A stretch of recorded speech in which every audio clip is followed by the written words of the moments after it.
cannot stand for something if you chase after everything. Live from digital address GA0993341, good evening and welcome to Joy 99.7 FM and to tonight's edition of Springboard, your virtual university. Now that opening quote about marketing is from Al Rice, the author of the 22 Immutable Laws of Marketing. Springboard is brought to you by Legacy and Legacy and your superstation, Joy 99.7 FM. Now the broadcast is made possible by the kind courtesy of MTN, Ghana's number one network, EcoBank, the Pan-African Bank, and our print media partner, The Graphic Business. Thank you for joining us on Joy 99.7 FM and on Facebook, streaming digitally on Albert N. Okran, Comfort Okran A, and Joy 997 FM.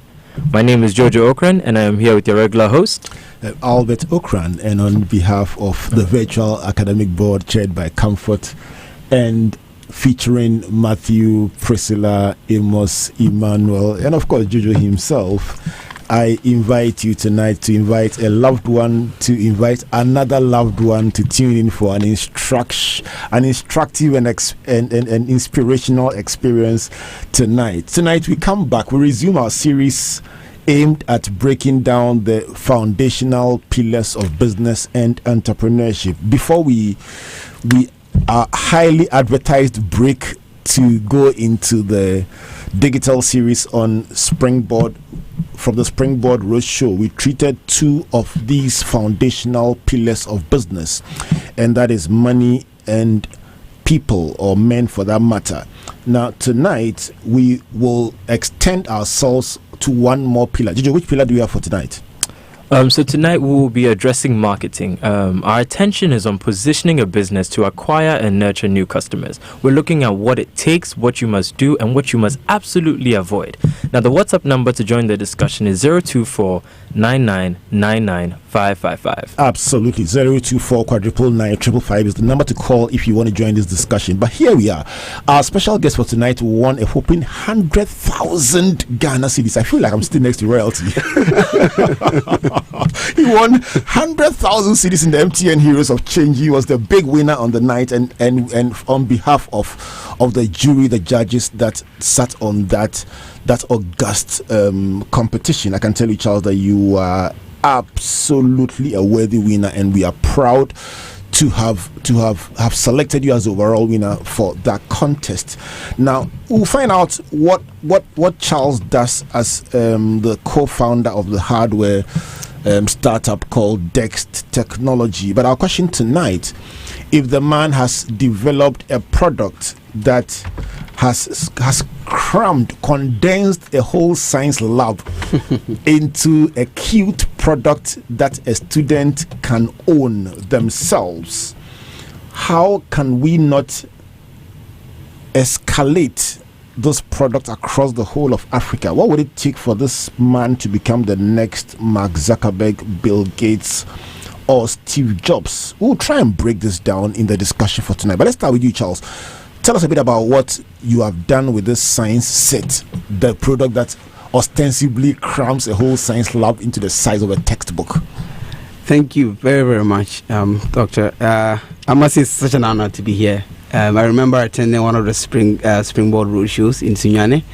I was really inspired. That was, I think, 6 years ago or something. It's been quite a while, and such an honor to meet you. The science set is a brainchild of a team, the Dex team, and what we tried to do was to try and solve the problem of lack of practical science. We've talked about it for so long, chew, poor person, forget, and then there's just theory and everything is on the blackboard. And then we thought it was time to look at this problem from a new perspective. Instead of spending a lot of money building expensive science labs that are really hard to maintain, what if we could, just like every student had a math set, create a science set, a portable science lab that every student could just carry with them wherever they go, in the classroom or at home. It took us about a year and a half to sort of get the product going and sort of make our first sale. And then so far we have about 30,000 students in Ghana, in South Africa, Nigeria, in the US, and in the UK who are using our product currently. So just to give us even more perspective, I mean, the first time when we got the brief, our first question was we wanted to see the full coverage, the videos, the full documentary, because it sounded like a very plausible solution. For the record, I mean, we have it on record that you have been honored by the Ghana Institute of Engineers, the American Society of Mechanical Engineers, and the Royal Academy of Engineering. It seems your product is getting quite some attention, but practically, is it solving the problem it was created to solve? I always get asked the question, what is the proudest thing that we've done so far, like the thing that we are most proud of? And usually people expect me to say, oh, the awards and this and that, but then actually the sort of feedback we are getting, the results that we are getting from these sets being used in the classroom. Let me give you an example. Yes. So there's a girl called Princess who lives in a town called Brekusu. It's close to Ashasi University. Now, so Princess lives in an uncompleted building, and so she doesn't have access to reliable electricity. Now, courtesy of the Australian Embassy and an organization called Exploratory, some science sets were purchased and then donated to her school. Now, Princess is in class, and she gets to use the science set. She gets to understand how to build a circuit, how to produce light. And the sort of confidence she built from actually doing it, practicing it, and not just something she saw on the blackboard, encouraged her to go home, pick some recycled cardboard box, and then make a light cube. Now, before this, Princess was going to her friend's house to do her homework in the evening. But now she created a light cube that had light on each of the 4 sides of the cube. So when she turns it on, the cube is illuminated all around. And then now her friends come to her house, sit around her box, and then do her homework. That is why you won the award. Right, so basically that's what we're talking about tonight. Simple solution. Somebody who says, I have something I think can make the life of the poorest of the poor, the deprived, those who don't get the chance to be in those big Ivy League or high level private schools that have all the equipment. We have a solution that can help them also compete. I'll tell you what, Petra, before we even come to you to break this down, one of the things that we made us very excited about the Teenpreneurship Conference. I know you were there this year. You were very keenly following the details, and your children woke you up at 4 a.m. and all that. But what made us invest in it, even though we do not actually make any money from it, was the fact that the very first edition we had children from the Wesley Girls, the GIS, the big schools, and then we had people from very deprived schools, some of whom did not even pay a dime to attend. They were all on scholarships. And so for the very first day, you could see lunchtime, it was like a dichotomy. The big schools people would sit at one table, then those who were from the so-called more private schools would also sit at one table. But we put them into groups to do projects together. By the third day, there was no difference. They were competing, they were presenting together, and we could just see the joy of knowing that I may be from a deprived school, I may not be that rich, but listen, we are here. And that was the game changer for us. And that's how come we've kept doing this for the past 13 years. The fact that it provides a leveling platform. Jojo, what is our focus? What are we trying to break down? What are we trying to unravel as we hang around with Charles and on those solutions? So today we're trying to look at the principles and the kind of core questions we need to ask ourselves as we build businesses from scratch, as we try to scale up our existing businesses and try to figure out, okay, so from a marketing perspective, what are the key considerations I need to have top of mind to make sure that I am growing my business and providing value to my customers through the way I market and get the word out there. Right. So we have a marketing practitioner in the studio to provide those difficult answers. And Petra Asamoah is a friend of Springboard. I didn't even introduce her before I had a friend there. That just tells you that she's part of an absentee member of the virtual academy. But Petra, welcome to Springboard. Thank you very much. Always good to see you. Thank you for having me. Right. We'll be joined later on the line by Mauli Oklu, also another good friend of Springboard. They will be providing the answers. We'll try and calculate how many science sets Dext must sell to get $1 million, and then how they can become millionaires. They will go on to billionaires. Then we can compare to Amazon and so on. It's a very serious project we are undertaking tonight. And I'm in very good company tonight. So let's start. What are the first questions anyone like Charles must ask? What are the first questions? Yes, I mean, we go to school, we learn from the textbooks and everything, but if you have a product, the little you've seen shows that there are people like Priscilla that he mentioned. We have a wonderful Priscilla in the studio, so Priscilla is a very famous name here. But the Priscilla you mentioned at Brekusu, how do we produce 1 million Priscillas whose solutions are from Dext? What kinds of questions must Charles start wrapping his mind around in his team? So as I listened to Charles talk about the impacts that the product has had on Priscilla, one of the things that just kept bringing in my mind is the fact that all of what he said is what marketing seeks to achieve. The fact that he has to identify who his customer is, but not just identify who the customer is, identify what the need out there is. That's the first point. So what is the problem out there? What's the gap out there that I want to fill? What's the solution I want to provide? How am I going to provide that solution? How am I going to go about ensuring that the person who needs the solution gets the solution? How am I going to communicate that I have the solution? But slow it down. Just for the benefit, for your benefit, our listeners are writing down these points you're making. So take your time and pick it up, because what you're trying to do tonight is actually a mapping.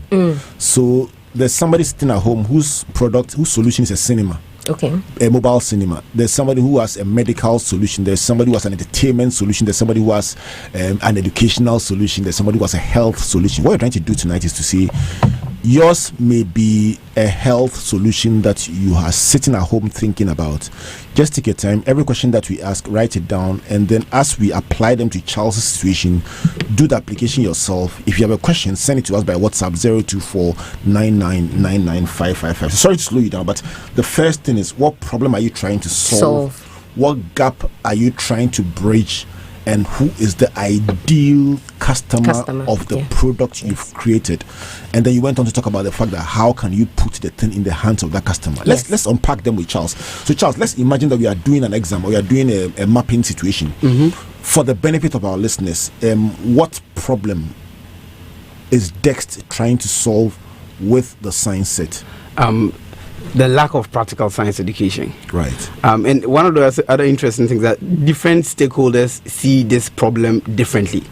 So for the school, the lab is too expensive. So the school wants the lab. He knows he can get the lab, but then the available ones are too expensive. So for the school, it will be high cost of a science lab. For a stakeholder like the government or an NGO or something, it's just the lack thereof of the practical science lab. So that is the problem we are trying to solve.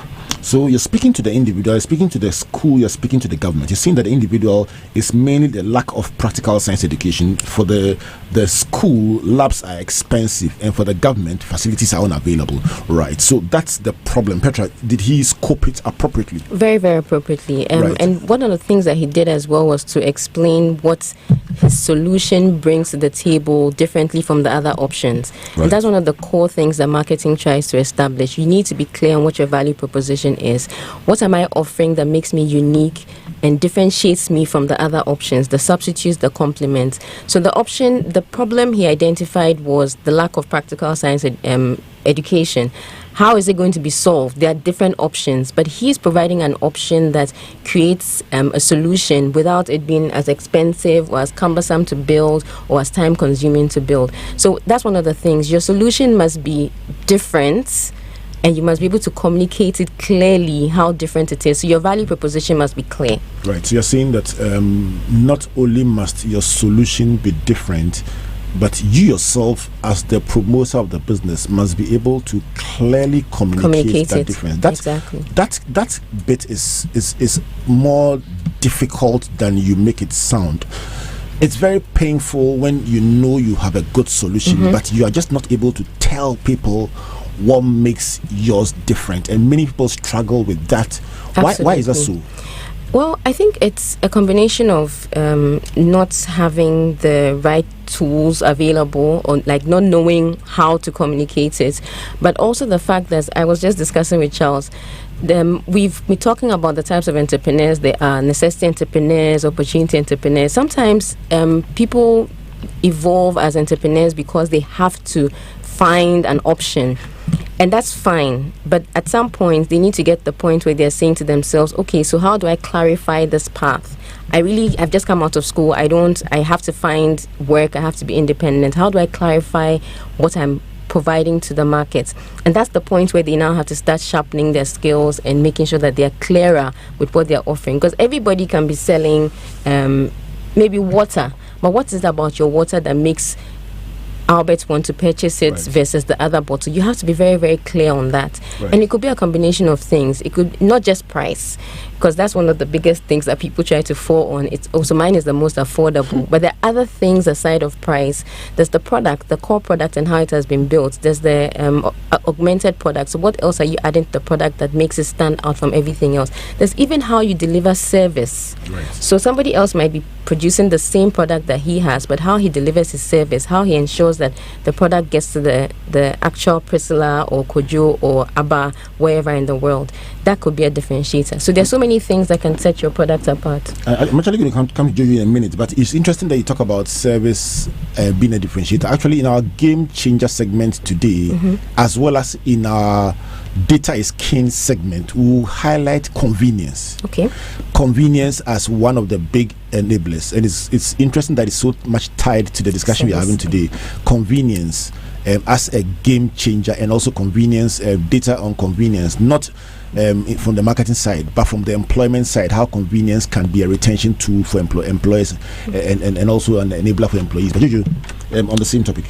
But you were just addressing the different ways that each customer will interact with the potential product, and what will make one customer decide that this is the product for me versus another customer saying I want something else. So how important is identifying that ideal customer to developing the marketing strategy for your product? It's absolutely, it's the essence of the business. You can't develop a product if you're not clear on who is this product for. So marketers will typically tell you to profile your customer.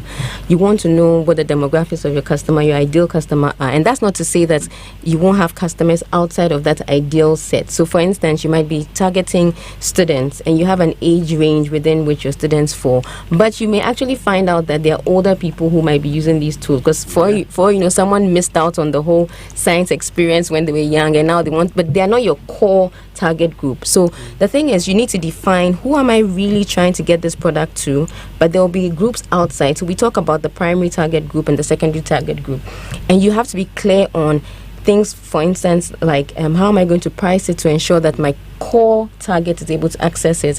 What am I going to say to them that they understand what I'm saying, and what tools, what channels am I going to use to meet them?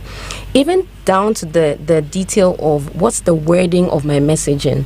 So if you're publicizing teampreneurship, for instance, who's your target group? The people attending are the young people, but they're not the ones possibly they're not paying.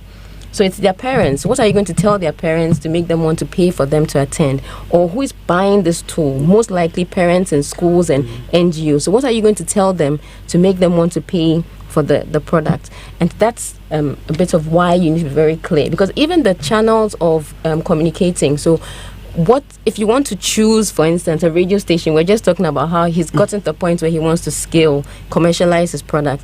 What radio stations do you want to choose? Would be informed by who would you want to reach out to. That's the easiest. Joy 99.7. Exactly.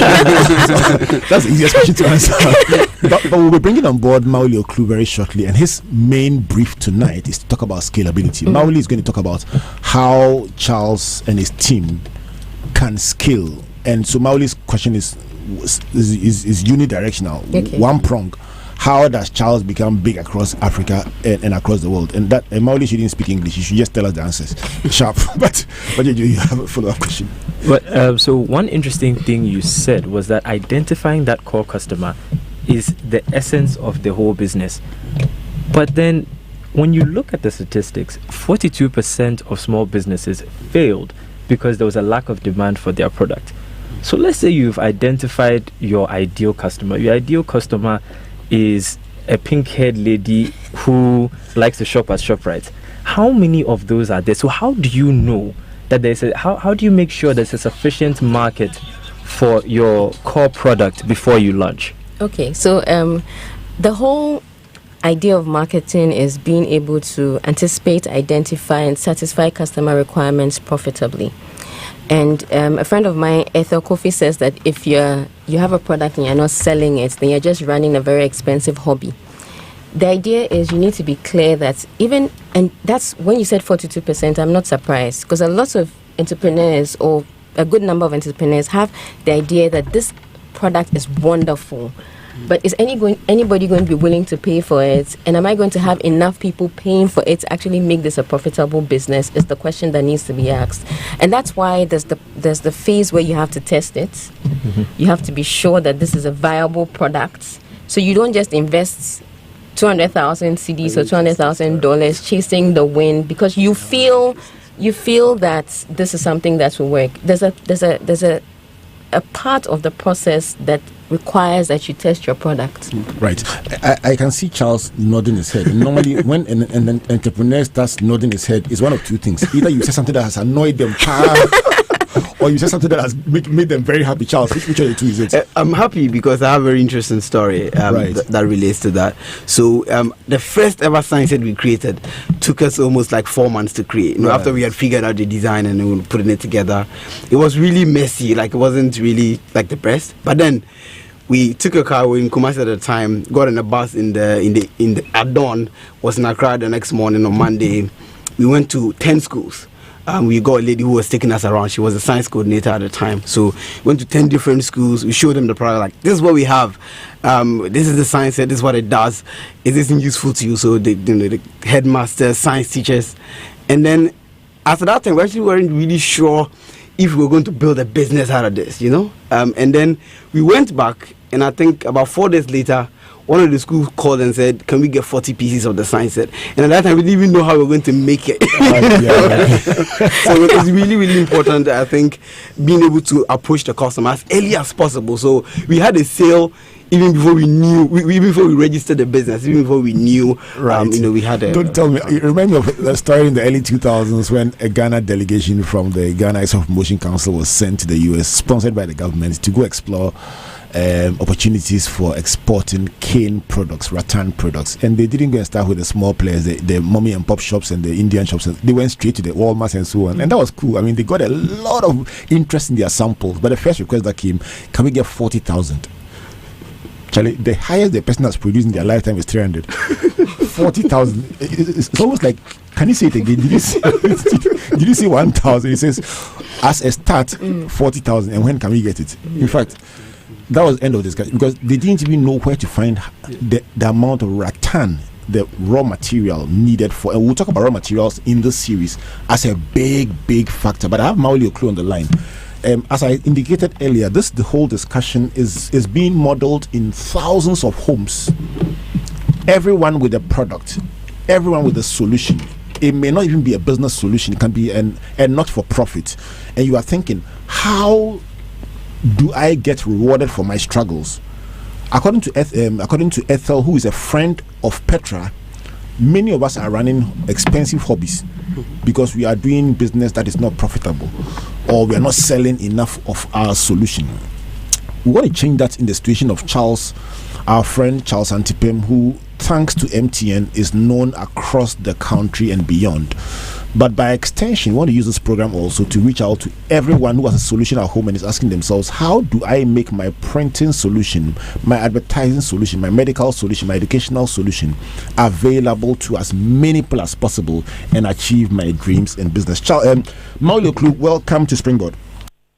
Thank you for having me. You've listened to Charles Antipem's description of his product. What are your initial thoughts? Well, we need to have a conversation. He should come to my school. I own a small school. GSS. Did you say GSS? Yes. All right. So you are giving him some more business. Yes, he should come and let's have a conversation. Wow, the power of radio. So tell me, he clearly speaks about the problem he's trying to solve for the individual. Lack of practical science education, for schools expensive labs, and for government lack of facilities. And he says his solution literally condenses the whole science lab into a product the size of a textbook and is being used in several places. It's being used currently by 30,000 students, and so he feels that he's ready for pushing forward. When he talks about scalability, Mauli, what journey must he travel to become the next big thing in Africa and beyond?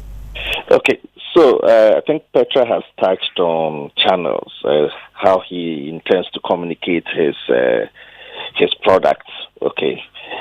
From my view, I think how you sell is also a big differentiator when it comes to scaling. And from my experience, many businesses suffer because, yes, they have a fantastic product, they've gotten it right, but they do not know how to sell it. From where I sit, I see for this product, yes, it's very context driven, which means that people who are having a hard time to finance a lab, and that is a big issue, and I think it's a pain that he's fixing. Right. Now, to go to the substantive question, how does he sell? For me, that is the most important thing here. So I see three areas. So, and I heard him talk about going to schools, which is what I would say business to business. All right. Now, the thing is that we need to develop a system that goes to the market, clearly defined. How do I sell to schools? Yes, I know they've gone to schools, they talk to people. How do we take it to the higher level? So I'm thinking about some strategic partnerships, okay? Because if the schools are I can see schools from 2 points of view, those that are owned by private people and those that are owned by government. Which one would you scale quicker? Because one of the things is you need to sell faster so that you shorten your sales cycle. Otherwise, your stock will be sitting there and you will not make your profits quickly. So I see one, yes, the schools are the first point of call. How do we engage private schools? How do you build strategic alliances with private schools, associations, and there are associations around? How do we develop a system that can sell to schools? So your sales system that is supposed to go to schools will have a team that go to schools, do group presentations at functions, etc., and make sure that you have an aggressive sales team that is out there selling. So for the local market, that's one area we can be looking at. The second area that I think we can be looking at, I've seen the product on YouTube, right? Well, this product can be shipped anywhere, I believe. So the question is, can you build an online business yourself or you can partner? Because the way to accelerate your growth outside Ghana, you need to look for a strategic partner, a partner that can help you sell to other people. And these products, I believe, can be shipped, right? Is that also? Yeah, it can be shipped. Yes, absolutely. Yeah, the sign set can be shipped. We already shipping sets to Gambia. We are shipping sets to DRC, and then by end of this month, we are shipping sets to 500 schools in the UK. Okay, so fantastic. So that's that. When it comes to shipping, online business there are parents who want to buy, parents who might want to buy. So so you deliver also locally, I believe. So that's another channel that you could use, online sales for local individuals. Of course, you can't rule out governments. Governments are big. The downside to it is that the sales cycle is long. It might take 1, 2, 3, even up to 5 years. But you need to generate revenue. You need to generate income. So that could be part of your long-term strategic view. And of course, when I talk about government, I'm not talking about only government of Ghana. Any country that you think that there's a need. And I believe Africa, there are needs in that area. You can begin to engage them at a higher level. Now, the how. One of the things I've found out is that many businesses have great ideas, but are not able to pitch the ideas in organizations that actually need them, because we play at the bottom of the pyramid. So what it means is that we need to begin to, any entrepreneur who's starting new and needs to sell, right, and accelerate that sales, must begin to talk to key decision makers. And I'll give you one example in the area of software, and it's the same situation where a startup developed a new product which could save a business so much money, especially in the broadcasting sector. The company goes to a particular TV station and says, look, I can help you save costs, because then it monitors advertising revenue. Spoke to IT person who is a middle-level manager. This guy tells the vendor that, oh, we don't have a budget for this. We are not interested in this stuff.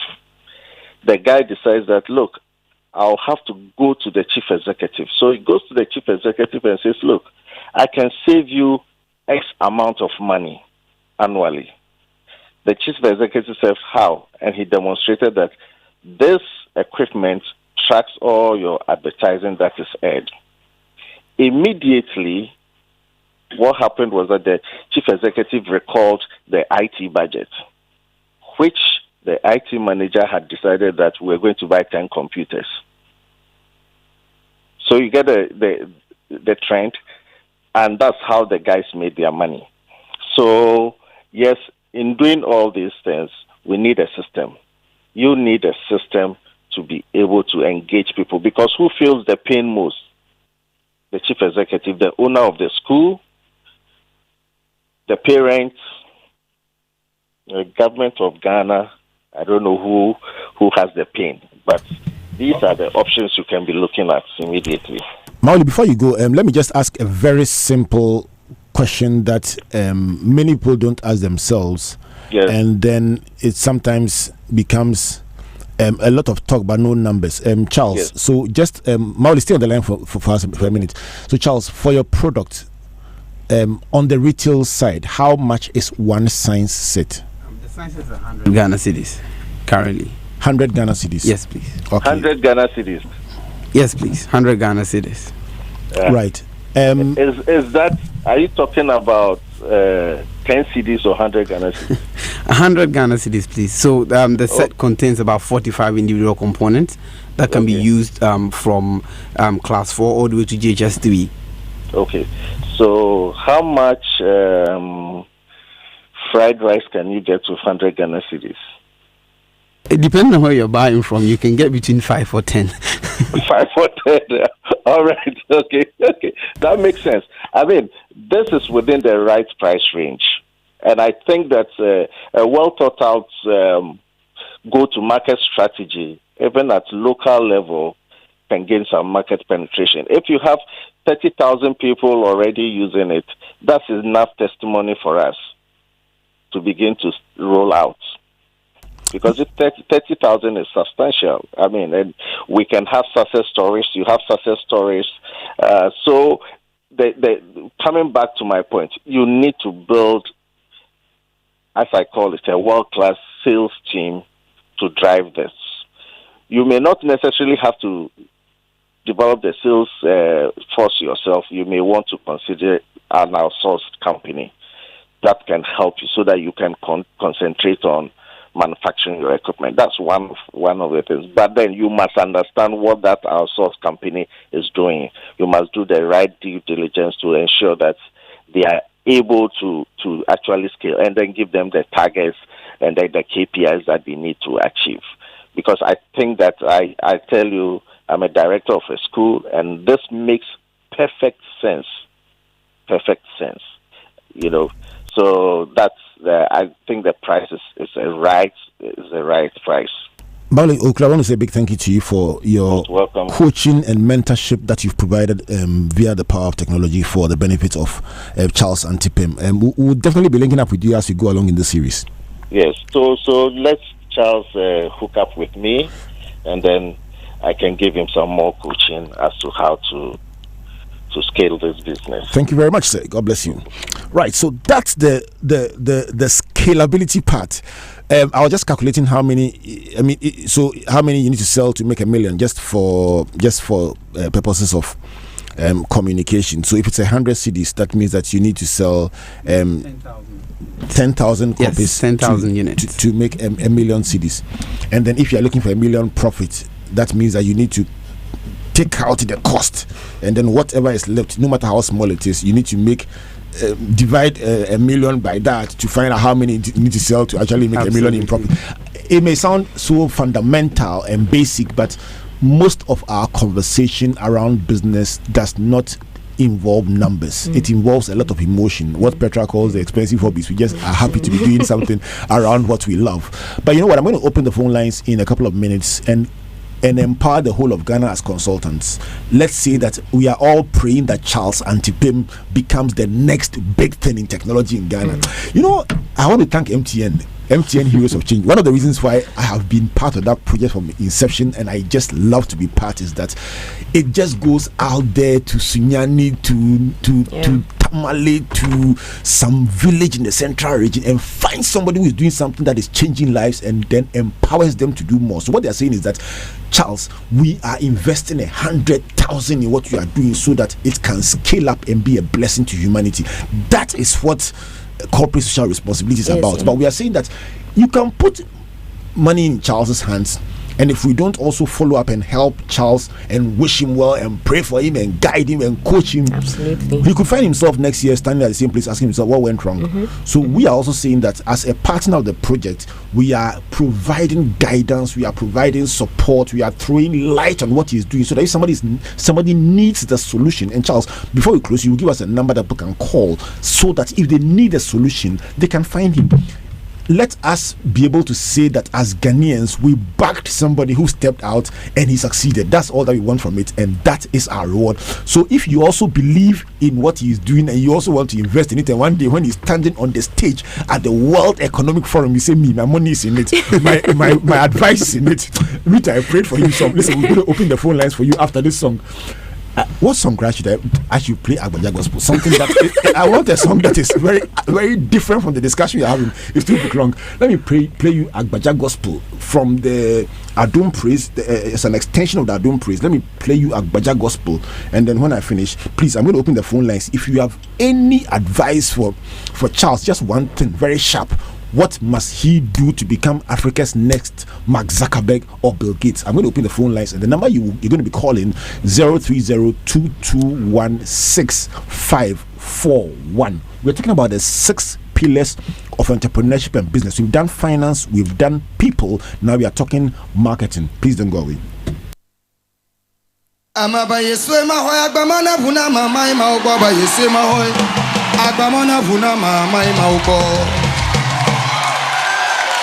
Anamadon kunyo Yesu wanamjila nyara kama limagoni u nebe magoni ba akpa ayata maba Yesu mahoy agbamona vuna mama ma ugo ba Yesu mahoy agbamona vuna mama ma ugo ododio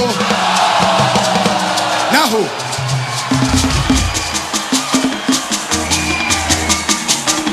naho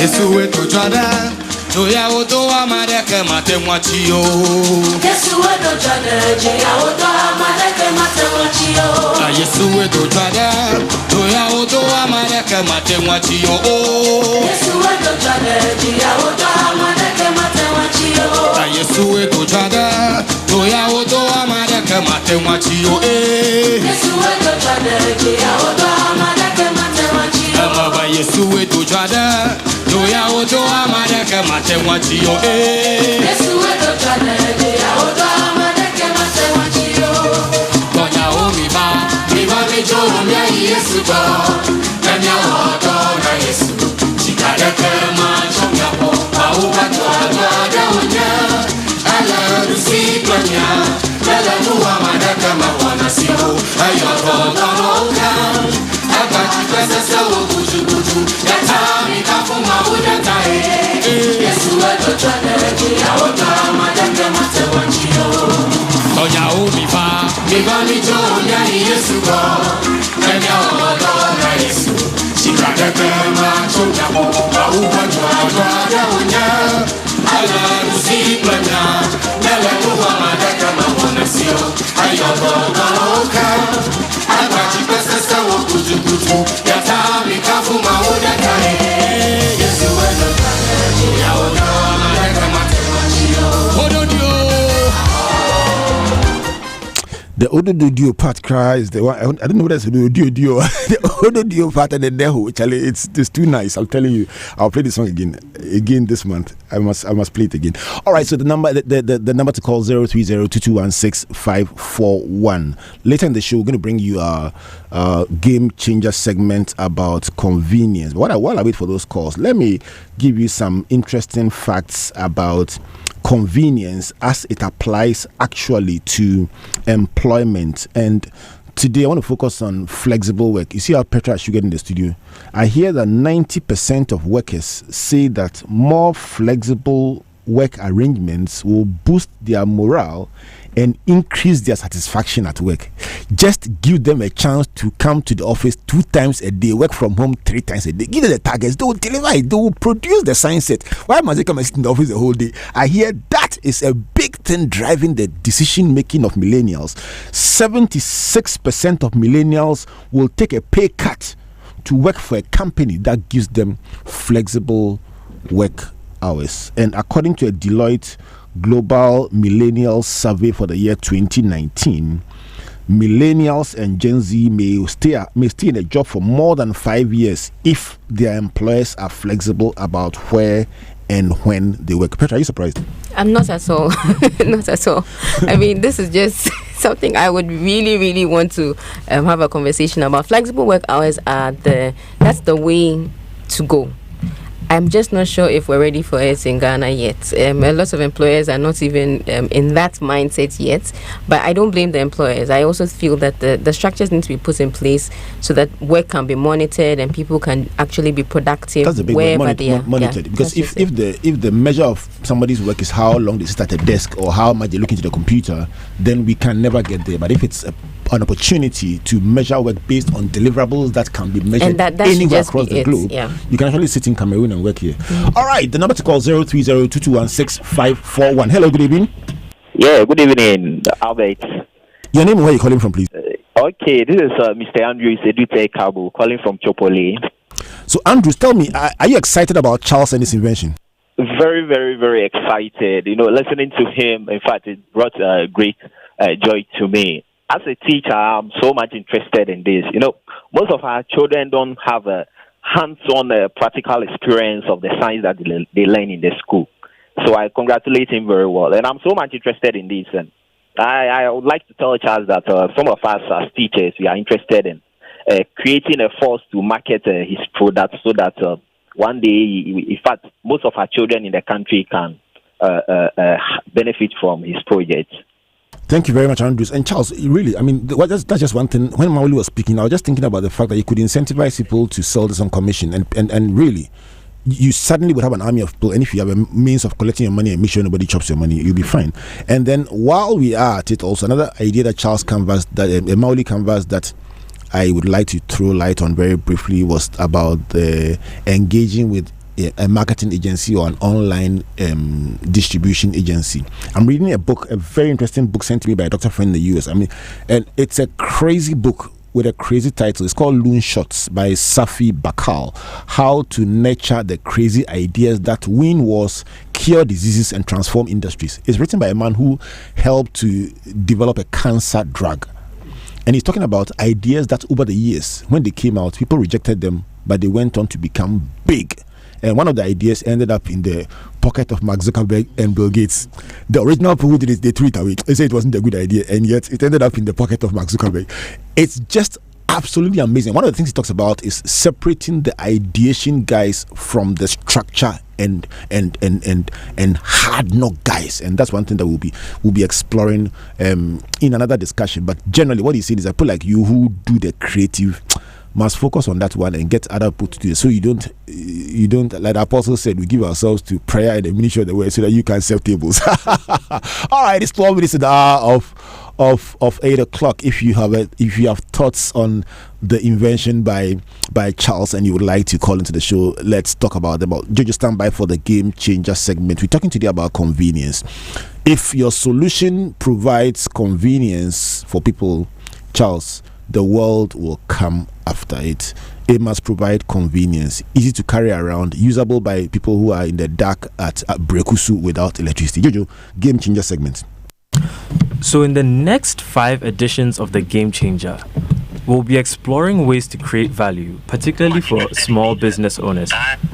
And last week, an entrepreneur I really admire was talking about a tweet of hers, which was on Instagram.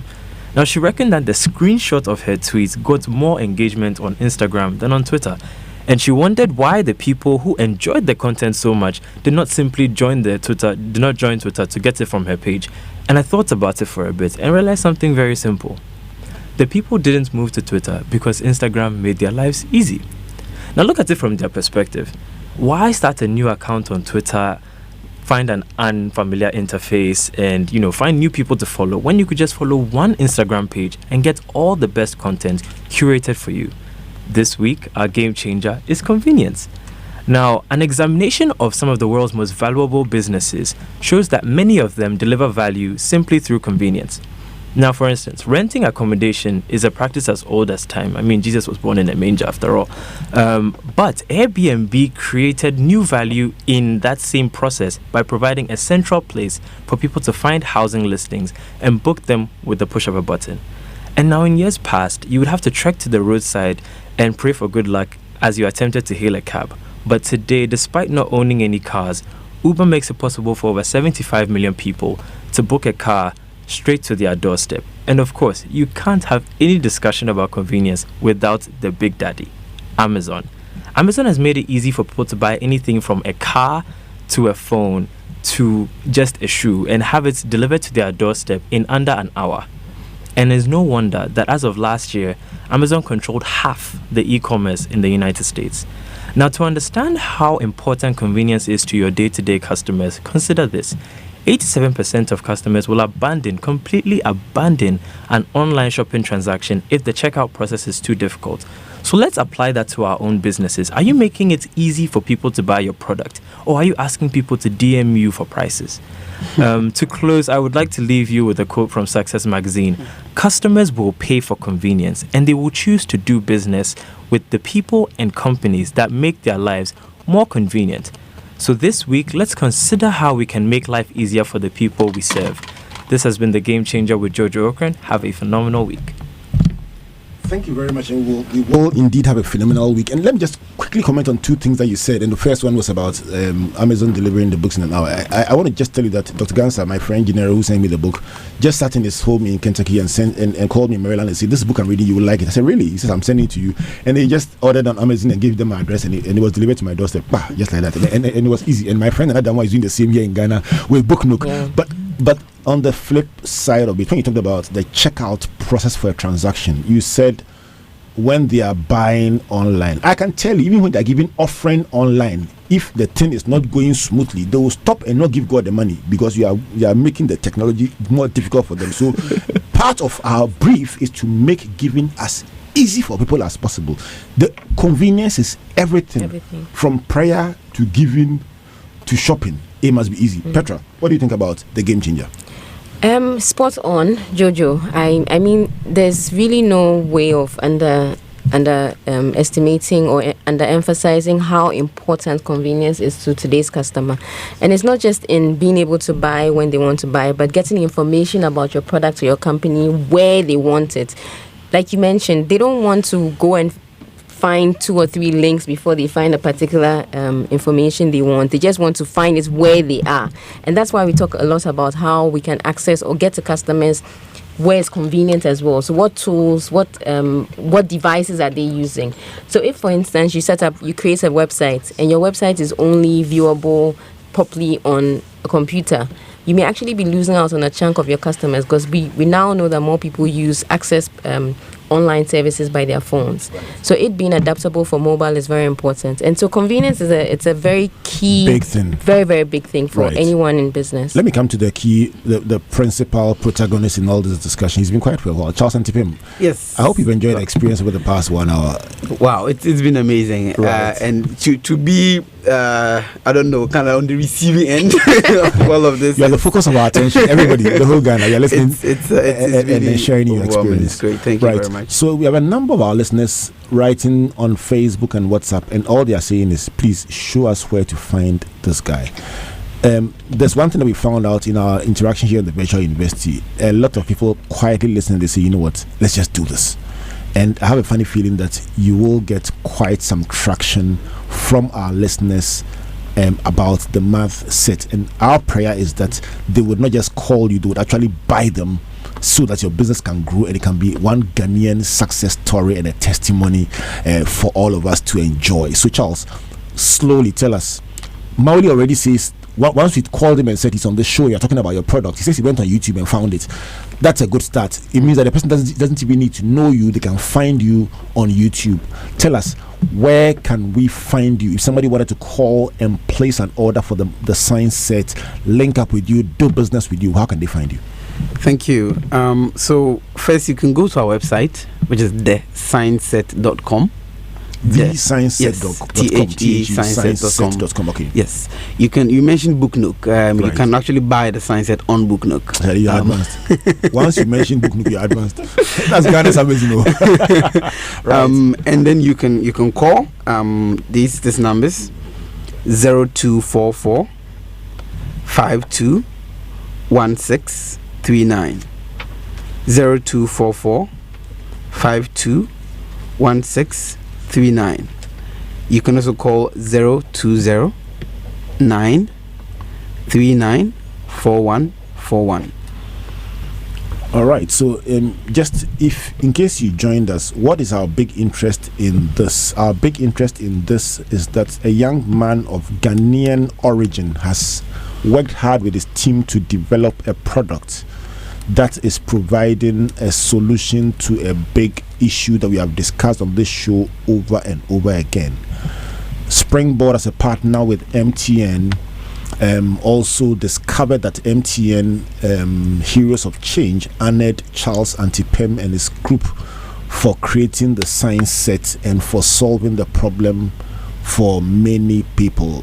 Springboard, as an enabler and celebrator of people, decided to bring Charles into the studio, throw light on his product, and then also invite experts in marketing to discuss how Charles can become the next big thing across Ghana and Africa. We don't think that one show will solve everything, but we are hoping that the little we've done will throw light on what Charles has done, and you will be even more energized to take it to the next level and support Charles to become as big as we know he can be. I'm going to give the closing thoughts to Jojo for 30 seconds, Petra for 30 seconds, and Charles for 30 seconds, and I'm going to sign off. But the number to call if you want to reach Dext, is it technology or? Yes, Dext Technology. 0244 521 639. Jojo, your closing thoughts as we say thank you to our guests.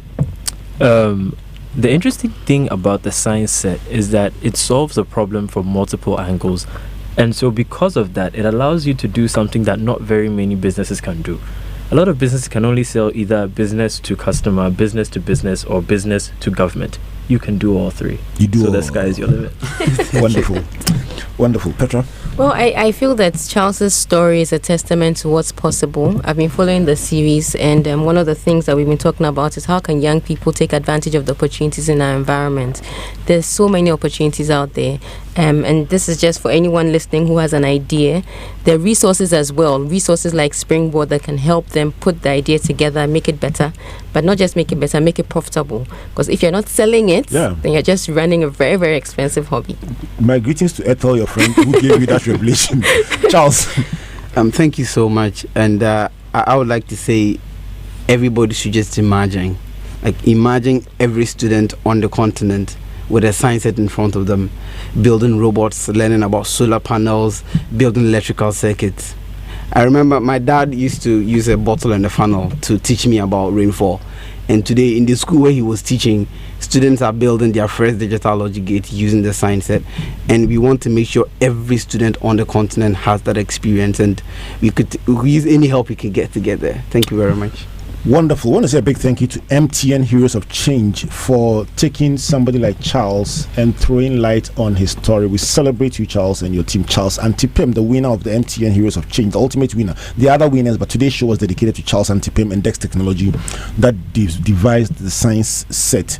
But coming up next is the Walk with Jesus, and the topic is the theology of the prosperity gospel with Bishop Matthew Adai-Mensah and Prophet Samuel Frimpong. Host is Pastor Ransford Abosi. I know there's been quite some talk since Benny Hinn's latest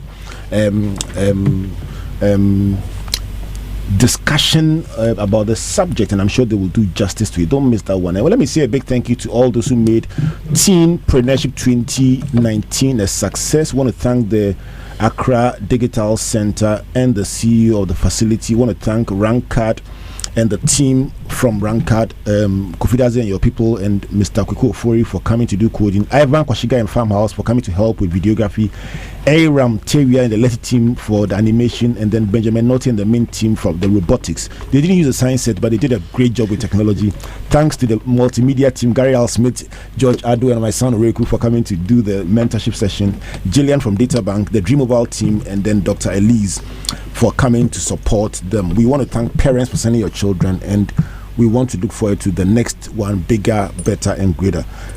We want to say a big thank you to you for joining us on Springboard. Till we come your way again next week, God bless you, God bless you, and God bless you. Good night.